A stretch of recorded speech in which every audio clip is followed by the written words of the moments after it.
நான் comedy stunt நடிகர் முத்துக்காலை.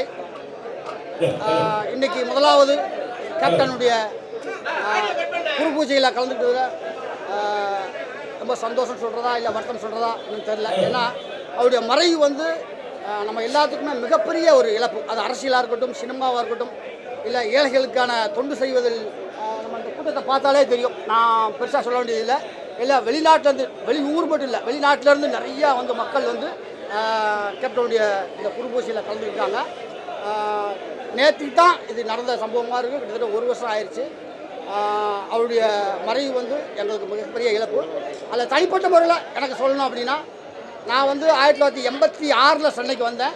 But நிறையா படங்கள் கேப்டனுடைய படங்கள் ஷூட்டிங் பார்த்துருக்கேன். அதுலேயே குறிப்பாக கூலிக்காரன் படத்துலாம் நான் வந்து அவர் ஷூட்டிங்கு இந்த வண்டி எழுதிட்டு போகும்போது அவருடைய நேரடியாக பார்த்து ஒரு 10 ரூபா தாளை காமிச்சு கையெழுத்து போட சொன்னேன். ரூபா நோட்டில் கையெழுத்து போடுற தகுதி நமக்கு கிடையாது. அது போட வேண்டியது ரிசர்வ் பேங்க் கவர்னர். அவர் நம்ம அது மாதிரி கேட்காத அப்படிங்கிற அப்போவே எனக்கு எதாவது செய்யணுங்கிறத கரெக்டாக சொல்லி கொடுத்தாரு. அதுக்கப்புறம் அவருடைய படத்தில் நடிக்கக்கூடிய வாய்ப்பு எனக்கு வந்து தவசியில் ஒரு நல்ல மேட்ச் பண்ணேன். தவசி, நிறைஞ்ச மனசு, பேரரசு, சுதேசி, எங்கலாசான், சகாப்தம் வரைக்கும் நிறையா அவர் படத்தில் நடிக்கக்கூடிய வாய்ப்பு நிறையா கிடைச்சது. அதில் குறிப்பாக நிறைஞ்ச மனசு பேரரசில் ஒரு பெரிய கேரக்டர் கிடைச்சது. தாண்டி வந்து என்னுடைய ரிசப்ஷனுக்கு வந்து அவ்வளோ பெரிய கட்சி தொடங்கி 2005 வந்து மிகப்பெரிய பரபரப்பாக இருக்கிற சூழ்நிலை கூட என்னுடைய ரிசப்ஷனுக்கு வந்திருந்து ஒரு 1 மணி நேரம் என்னுடைய திருமணத்தை பற்றி வாழ்த்தி, நல்ல பையன் அப்படின்னு சொல்லி எல்லாம் வாழ்த்து பேசினார். அதை தாண்டி நான் வந்து ஸ்டண்ட் நடிகராக இருக்கேன். நான் ஒரு ஸ்டண்ட் நடிகர்.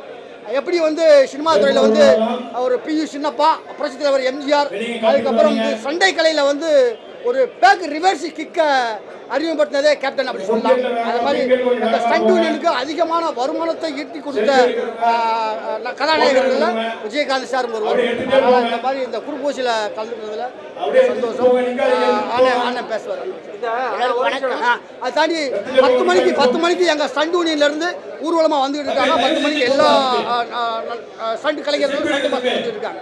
ஹீரோயினுக்கு இணையான சாப்பாடு லைட்மேன் வரைக்கும் கிடைக்கிறதுக்கான வாய்ப்பு அவர் தான் கொடுத்தாரா? நிச்சயமா அது வந்து புரட்சி தலைவர் எம்ஜிஆர் சொல்லுவாங்க, என்எஸ்கே சொல்லுவாங்க, எம்ஜிஆர் சொல்லுவாங்க. இந்த மாதிரி எல்லாத்துக்கும் அந்த கேட்டகரி பிரிக்காம ஒரே சமபந்தி மாதிரி அப்படின்னு கேட்பாங்க. அதுக்கப்புறம் வந்து கேப்டன் தான் வந்து சொல்லுவாங்க, எனக்கு என்ன சாப்பாடு கொடுத்தீங்களோ அதுதான் கனநிலை தொழிலாளர்களுக்கும், அது பாத்திரம் தொழிலாளர் இருக்கட்டும், லைட்மேனாக இருக்கட்டும், யாராக இருந்தாலும் எனக்கு கிடைக்கிற உணவு அப்படியே அவங்களுக்கு கிடைக்கணும். அது வார்த்தையில் சொன்னது மட்டும் இல்லாமல் ஒவ்வொரு நாளும் பார்த்து அது என்ன குறை இருந்தாலும் உடனே அந்த ப்ரொடக்ஷன் அந்த மேனேஜரை கூப்பிட்டு இந்த குறையை நீ சரி பண்ணணும், இல்லைன்னா நான் வந்து ஷூட்டிங்கில் வந்து உன்னை வந்து டிஸ்டர்ப் பண்ணுவேன் அப்படின்னு அந்த மாதிரி மிரட்டி கூட தனக்கு கிடைத்த எல்லா உணவும் அவங்களுக்கு கடையில் ஊழியர்.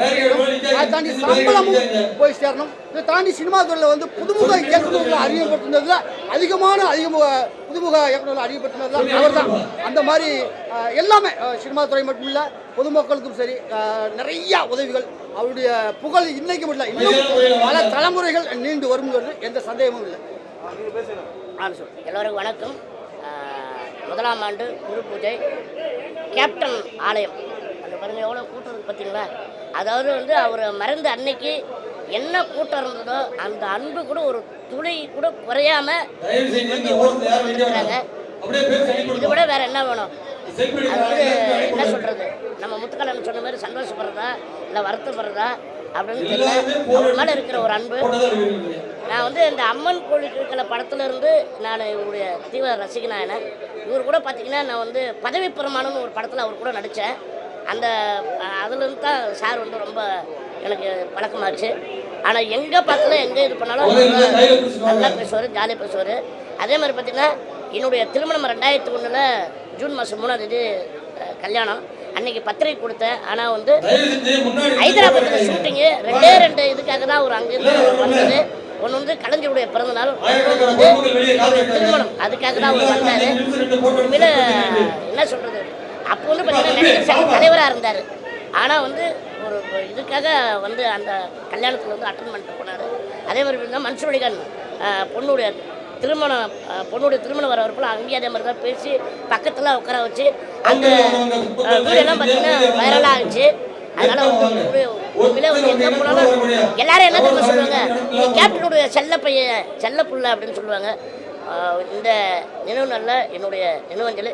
நானும் முத்துக்கலன்னு உள்ளே வரும்போது பார்த்தீங்கன்னா கேப்டன் அவருடைய இதில் வந்து அப்படியே வந்து அவர் வந்து உள்ளே அப்படியே ஜெயிலானார். அப்போ பாருங்க அன்பு வந்து எவ்வளோ பார்த்தீங்களா கேப்டனே பக்கத்தில் இருக்குது. இதை விட வேற என்ன வேணும்? அதனால வந்து இன்னைக்கு வந்து அவருடைய நினைவு ஐயா நீங்கள் 2 உங்க வார்த்தை பேர் சொல்லுவேண்ணே. கீழ்கா கணேஷ். நான் வந்து நம்முடைய தேமுதிகவில் வந்து மாநில கலை இலக்கிய துணை செயலாளராக இருக்கேன்.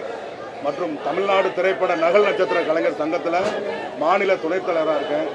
கேப்டன் வந்து கிட்டத்தட்ட சட்டமுறை இருட்டறையிலிருந்து நான் சின்ன பையன், அந்த படத்திலிருந்து அவருடைய ரசிகனாக இருந்தேன். மறுபடியும் சின்ன கவுண்டர் படத்தில் வந்து நான் மன்றத்தின் மூலமாக அதன் பிறகு கட்சி ஆரம்பித்து கட்சியில் இணைந்து இந்த காலம் வரைக்கும் இருந்துட்டு இருக்கேன். கேப்டனுடைய மறைவு எங்களால் ஜீர்ணிக்கவே முடியாத ஒரு நிகழ்வு.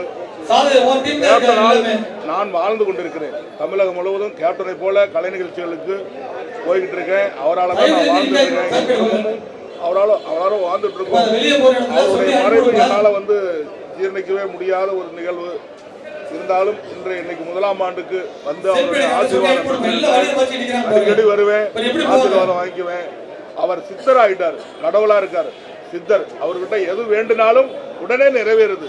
நானும் கோரிக்கை 2 வச்சேன், அந்த 2 கோரிக்கையும் 2 முறை வந்து வச்சேன், 2மே நிறைவேறிச்சு. இன்னைக்கு வந்திருக்கேன், அவர்கிட்ட ஆசீர்வாதம் வாங்க வந்திருக்கேன். அதனால எல்லாரும் வந்திருக்காங்க. மாவட்டம் நாமக்கல் மாவட்டம்